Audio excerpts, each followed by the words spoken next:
You're listening to the Dungeons, Dragons, and Psychology Podcast.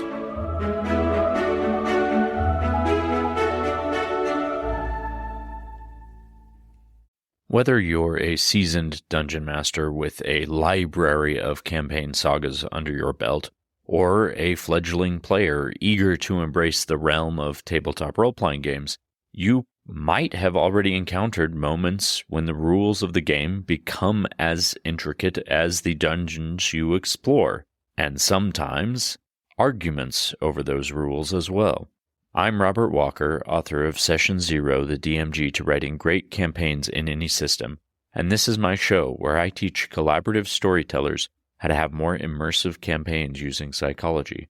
And today we're embarking on a journey into an often labyrinthine world of rule disputes. Before we dive into the techniques for resolving them, let's equip ourselves with a deep understanding of the landscape in which these disputes unfold. It's akin to surveying the landscape before embarking on a quest, a vital step in preparation for the adventure ahead. Rule disputes often emerge from the interplay between two perspectives: the rules as written in the game and the rules as intended by the game designers. The former hinges on the strict interpretation of the wording, while the latter seeks to grasp the spirit and intention behind those words. These differing viewpoints can ignite disagreements, particularly when the rules are not crystal clear. And rule disputes can be a dynamic interplay between the players and dungeon masters. Players might feel that a rule is being misapplied, while a dungeon master might assert their interpretation in the interests of game balance or narrative consistency. And the power dynamic between these two perspectives can intensify disagreements. Within the vast realm of tabletop RPGs, there's also the fact that many gaming groups develop their own house rules or table agreements. These are tweaks or modifications or additional rules that the group collectively agrees upon to tailor the game to their preference. However, these very house rules can often become the seeds of rule disputes if they're not discussed and agreed upon in advance. So as we navigate this terrain of disputes, remember that rules are an inherent part of tabletop RPGing, and they challenge us to think critically and communicate effectively and find creative solutions, skills that in turn enrich not just our gaming adventures, but are skills that are applicable to our everyday life. So let's get into the techniques for dispute resolution. This is the art of finding common ground. We need to explore this art while preserving the harmony and enjoyment of our tabletop adventures. Rule disputes, when they are handled adeptly, they can be catalysts for growth and cohesion within the gaming group. So here's a toolkit of techniques that might help you in resolving these disputes. First, effective communication lies at the heart of resolving rule disputes, of all disputes, really. But encourage your players to express their interpretations and concerns clearly and respectively, which you as the dungeon master should also do for them. Create an open and inclusive atmosphere where everyone's voice is heard without interruption. That is a key. And then engage in active listening. If you're not having the time to share, you need to be actively listening to ensure that all viewpoints are considered. Then there's the references. The rule books are your guiding tomes in the world of tabletop RPGs. And when a rule dispute arises, consult the relevant rulebook. Use it as a tool together as a group. It's a collaborative approach that you can use to find an official ruling if it exists, or you might be able to just clarify any ambiguous language. Having a physical or a digital copy of the rulebook accessible during gameplay will really help this process and provide a clear and definitive answer. Next, acknowledge the vital role that the dungeon master has as the arbiter of rules during the game. In the heat of the moment, when a decision must be made swiftly, let the dungeon master rules stand.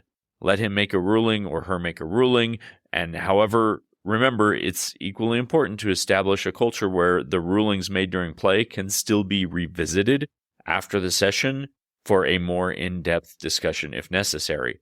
Oftentimes, this is something our group, I believe, has been pretty good at. The Dungeon Master will sometimes say, okay, you know what? Here's how I'm ruling for now. If you guys want to find or make an argument in between sessions, then please feel free to revisit this. And then everybody will just sort of go on and it will stay that way for the remainder of the session. Sometimes at the very end of session, people will already have found their references in the rule books and make their arguments, or it'll be done via text or a phone call or before the beginning of the next game. But it's a very effective way to keep a game moving when you have a disagreement. Also, you can look at the idea for rules that are particularly ambiguous or contradictory. Consider the idea of table consensus. Engage in an open dialogue of what sort of the options could be, especially with house rules or table agreements. Discuss and debate and then come to a shared understanding. You can even actually hold a vote on the way that a rule should interact with the world. This approach can foster a lot of collaboration and give everybody a sense of ownership, which can engage them more in the story and feel like the rule is fair if they feel like they have partial ownership of it. Also remember, in the midst of a rule dispute, keep the overarching goals of player agency and the narrative of your game in mind. Sometimes it might be more beneficial to rule in favor of the narrative or in favor of player agency, even if it means bending the rules slightly. The story and the player's immersion in the game should be paramount considerations when it comes to rules. And then many tabletop RPG systems offer rule variants for optional rules that allow additional customization and flexibility. There's often a hardcover book that just is designed with supplemental or different rules. So you might want to consider if any of these variants might be better suited for your group's preferences, especially when it comes to a dispute. If there's something they just can't agree on, see if there's an alternate rule that you might like better. Be open to experimenting with them and making sure that everybody's on board if you do decide to use one.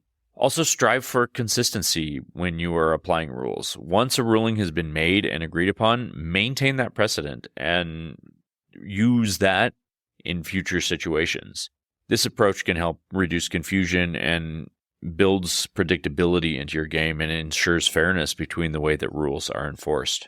And one other thing you might want to consider is having a scheduled, dedicated rules discussion outside of gameplay, but it can be a whole session just to provide an opportunity for the group to address lingering rule disputes or clarify house rules or even brainstorm new ways to enhance the gaming experience. Whatever you do, if you get into a place where arguments become tense or terse or emotions run high, you will have to know how to handle emotions and conflict. That is a big part of resolution. And while mastering the techniques, you should understand that it's crucial. Rule disputes can stir strong feelings, and knowing how to navigate emotional waters is a key to maintaining harmony in your group. So let's talk about how to manage emotions and resolve your conflicts constructively. First, you need to recognize that emotions run high, and you need to encourage all participants to be emotionally aware, not just of themselves, but of their fellow players. Acknowledge that it is normal to feel passionate about the game, but emphasize the importance of maintaining respect and composure for one another. If a rule dispute escalates and emotions start to flare, you might want to consider implementing a cool-off period. This could involve taking a break from the game, allowing everybody to step away from the table for a short amount of time, collect their thoughts, and regain an emotional equilibrium. And a simple pause like this can prevent a conflict from spiraling out of control pretty well. We have used this one at our table, and it does work. Also, in situations where a rule dispute becomes a consistent source of tension, especially amongst specific players or with the entire group, it could be really helpful to have private discussions outside of the gaming session. Have individuals with differing viewpoints sit down and discuss their concerns calmly.